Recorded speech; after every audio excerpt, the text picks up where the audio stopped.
Hola, soy Noelia, estoy estudiando en segundo bachillerato y pues tengo en una semana el EBAU, me voy a presentar la historia de España estudiándome el siglo XX, así que voy a subir estos vídeos para ver si os ayudan. Vale, el primer tema del siglo XX es el 9.1, que habla de Alfonso XIII y la crisis del sistema político de la Restauración, los partidos dinásticos y las principales fuerzas de oposición, que son los republicanos, los socialistas, los nacionalistas y los anarcosindicalistas. Vale, primero voy a explicar como una introducción de Alfonso XIII y qué pasó durante su reinado. Después voy a explicar los intentos de modernización, que hubo dos. Y por último voy a explicar las fuerzas de oposición. Vale, pues voy a empezar. Alfonso XIII fue proclamado mayor de edad en 1902 y reinó desde este mismo año hasta 1931, cuando se proclamó la Segunda República. Su reinado estuvo caracterizado por la intervención del rey en los asuntos políticos, por la desaparición de los líderes de los principales partidos políticos, por la intervención de los militares en la política, también por los fallos de los mecanismos de control electoral como el caciquismo y que emergieron las fuerzas de oposición. La primera etapa del reinado de Alfonso XIII estuvo caracterizada por el regeneracionismo. El regeneracionismo fue un movimiento intelectual que denunciaba el sistema político de la Restauración y criticaba la oligarquía y el caciquismo. Este movimiento intelectual surgió tras la crisis del 98 y su principal representante fue Joaquín Costa. Vale, ahora voy a explicar los intentos de modernización. Hubo dos intentos de modernización. El primero fue de 1902 a 1907 y el segundo de 1907 a 1912. En el primero, de 1902 a 1907, hubo una gran inestabilidad, sobre todo política, ya que desaparecieron, como he dicho antes, los líderes de los principales partidos políticos, y esto llevó a luchas por el liderazgo, ya que muchas personas de los partidos querían ser los líderes. Entonces se produjeron varias luchas. En este primer intento de modernización comenzaron gobernando los conservadores de Maura, de 1903 a 1904. Los conservadores colaboraron con la Lliga Regionalista de Cambó, que es un partido catalán que fue fundado por Cambó y por Prat de la Riba.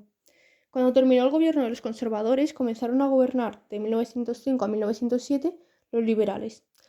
Los liberales se tuvieron que enfrentar a una intervención militar en el poder causada por la publicación de un chiste antimilitarista en la revista Cucut.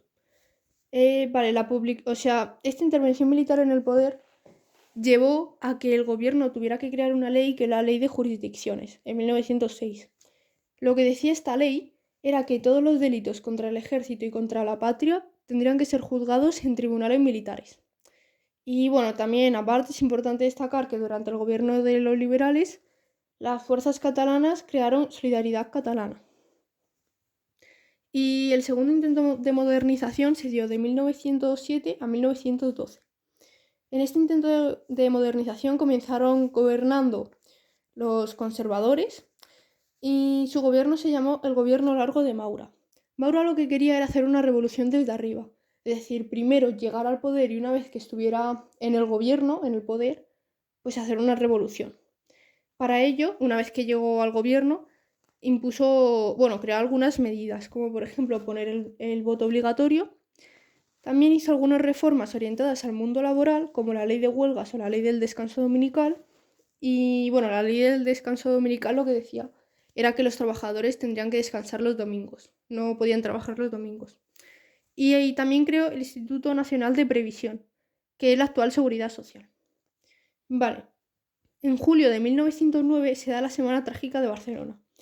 ¿Qué es esto? Pues es una huelga general que protagonizaron los reservistas que estaban esperando embarcar a África para luchar en la frontera de Melilla.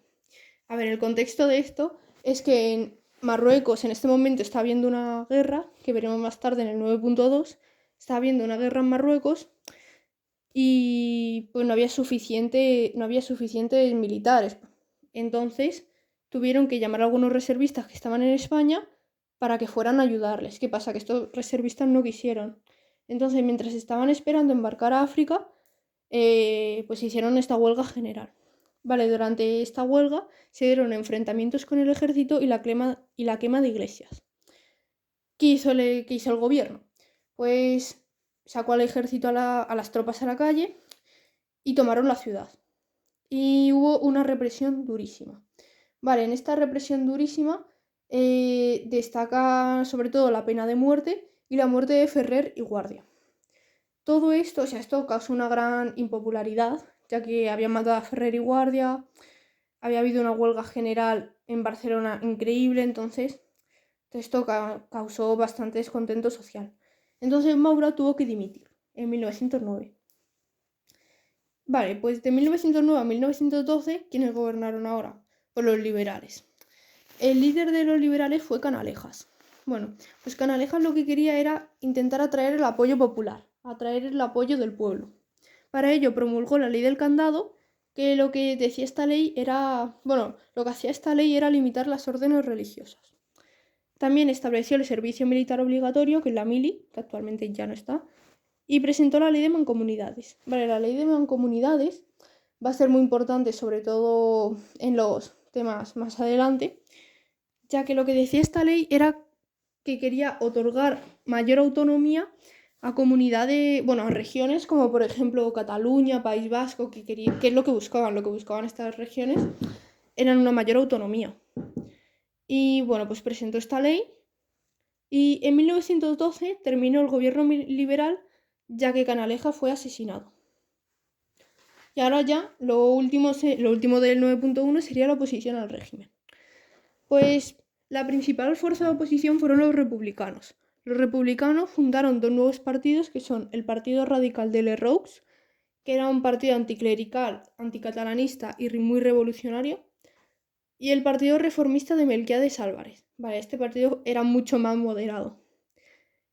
También destacaban los nacionalismos. El nacionalismo más importante fue el catalán, también llamado catalanismo, y el partido más destacado del catalanismo fue la Lliga Regionalista, de Cambó y de Prat de la Riba, que ya hemos hablado antes que lograron llegar al gobierno, lograron llegar al gobierno junto con los conservadores, junto con Maura. Y también se crearon nuevos partidos que eran catalanistas y a la vez republicanos, como por ejemplo Estat Català de Francesc Macià. En 1931 todos los partidos catalanistas se unieron y formaron Esquerra Republicana de Cataluña, que seguramente os suene porque actualmente sigue estando.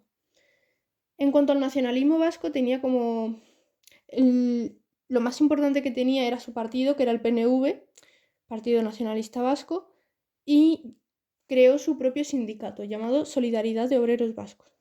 Luego, aparte, estaban el regionalismo gallego y andaluz, que no eran tan importantes, o sea, seguían creciendo pero por su cuenta. Lo más importantes eran el catalanismo y el nacionalismo vasco. Después viene el socialismo, pues el socialismo tanto en su rama política, que el partido era el PSOE, como en su rama sindical, que el sindicato era la UGT, tuvieron un lento crecimiento.